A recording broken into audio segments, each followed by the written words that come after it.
Hello guys, my name is Fox and welcome to this video where I'm going to give you tips and advice on how to earn money in Crusader Kings 2 and increase your state income.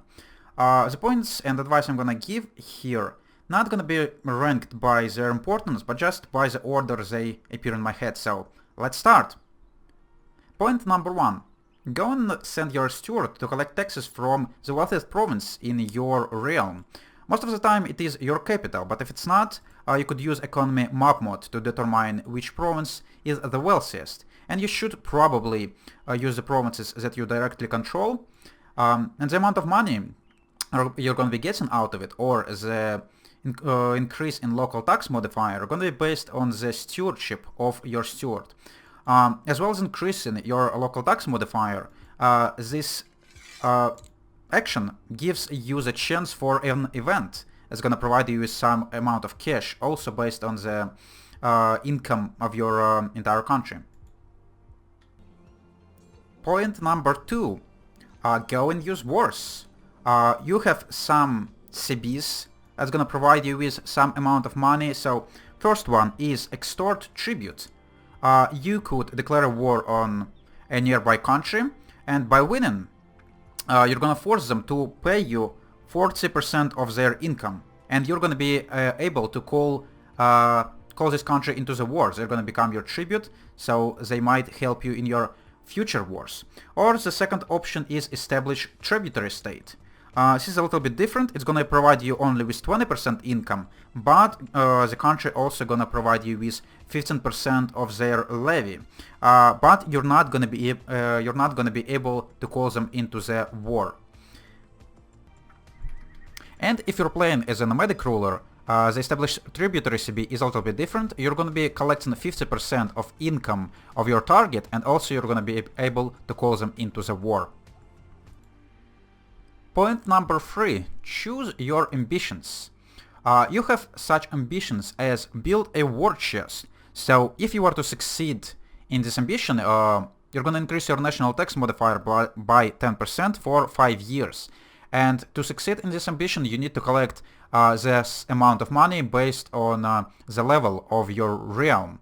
So that's one ambition. The second one is see your realm prosper. It does not directly increase your tax modifier, but by increasing prosperity of one of your provinces, or all of them, it indirectly increases the tax income. And also, while using this ambition, you might go and set a crown focus in one of your provinces. Most of the time it's better to use it on your capital, just to double up on the amount of prosperities it's going to be created. And when your county, when your capital gonna start prospering, it's gonna increase the amount of taxation you're gonna be able to collect from them. Point number 4. Use decisions.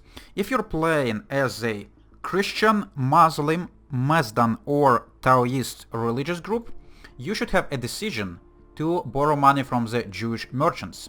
So if you're in the time of need, if you're at war, you could use this decision to collect 300 ducats from Jewish moneylenders, but you're gonna need to repay them 350 instead. And when you had this decision, you also have the second one, to expel the Jewry, to get some extra money out of them. So if you don't want to repay your debt, you could always go and expel the Jewry to get some extra gold. But it's gonna have some negative debuffs, like it's gonna make you arbitrary if you already collected, if you already borrowed from the Jewish merchants. Obviously you're not gonna be able to get money from Jewish merchants yet again if you expelled them, and it's also gonna decrease your diplomacy and national tax modifier.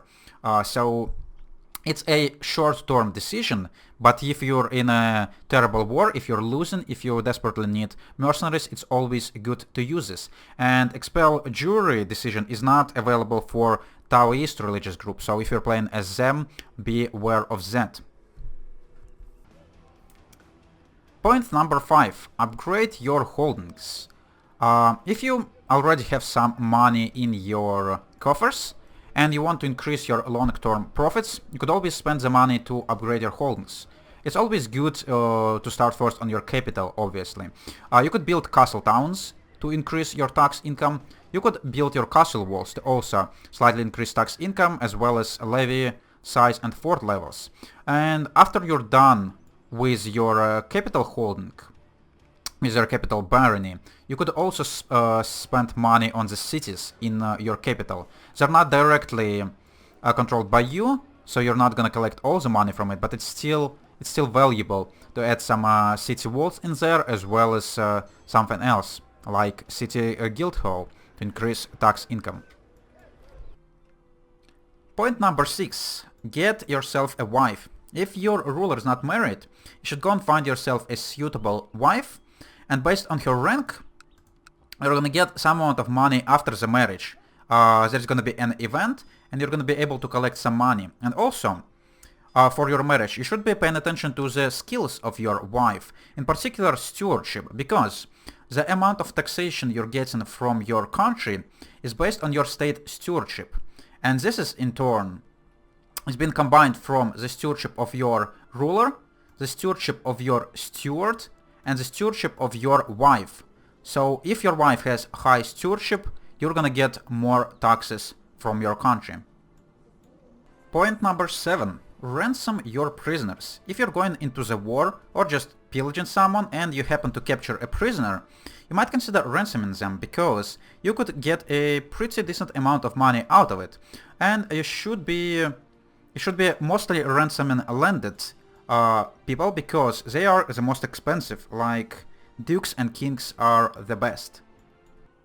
Point number 8. Build trade posts. If you happen to play a country that's situated on the Silk Road, like this country of Rashtrakuta, you're allowed to build trade posts in the provinces that the Silk Road passes through, so you should take advantage of that. Or if you're playing as a merchant republic, you could actually build trade posts on any coastal provinces, so you should take advantage of that as well. And if it's possible, you should try and chain the trade posts to each other to increase their trade power and the amount of money you're going to be able to get from them. Point number 9. Upgrade your economy tech. By spending points in castle, town, or either church infrastructure, you're gonna increase the amount of taxation you're gonna be able to collect from these particular buildings. Point number 10. Get your ruler a greedy trade. By having a greedy trade, your ruler increases the national tax modifier you collect from your country by 10%. Point number 11. Ask money from the Pope. If you happen to play as a Christian ruler and you have enough piety, you have an ability to request money from the Pope. And for 100 piety, you could get some money based on the amount of total income your realm has. Point number 12. If you happen to play as a tribe or a pagan, you have access to looting ability. So that allows you to loot nearby provinces of infidel religion.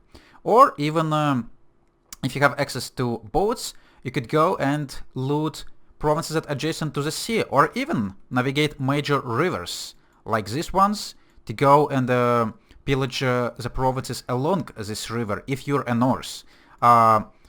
Religions like West African could not navigate major rivers, so you should have it in mind. Point number 14. Assemble a mercenary company.